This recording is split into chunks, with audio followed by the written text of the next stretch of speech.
Chiffre positif pour la 59e édition du Off Avignon. 1 600 000 billets ont été vendus pour un total de 1785 spectacles et 27 000 levées de rideaux. Les spectateurs ont été au rendez-vous. C'est une belle édition, c'est une édition qui a porté, je crois, l'ensemble des actrices et des acteurs du Off avec une fréquentation importante et relativement homogène sur l'ensemble du festival. Mais pas question pour Avignon Festival et compagnie de baigner dans une euphorie béate. Plusieurs nuages assombrissent ces bons chiffres. Des journées consacrées à l'avenir du spectacle vivant ont tiré la sonnette d'alarme. Certes, la vitalité est là. 1785 spectacles, dont plus de 500 créations étaient à l'affiche.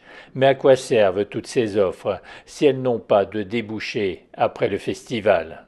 On a une réalité qui est terrible pour tout ce qui concerne la diffusion du spectacle vivant, avec une profusion ici évidemment d'offres prêtes à être diffusées, mais qui pâtit de débouchés qui sont de plus en plus réduits, notamment parce que les principaux diffuseurs du spectacle vivant en France, ce sont les collectivités, que les collectivités ont des moyens de plus en plus réduits.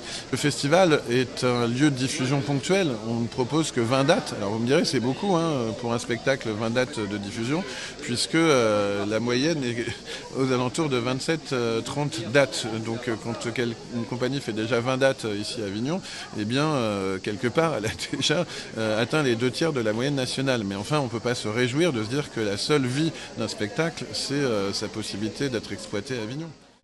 Sachant que 78% des compagnies ne bénéficient d'aucune subvention, l'équation économique n'est effectivement pas viable. Certaines pourraient être contraintes de baisser le rideau.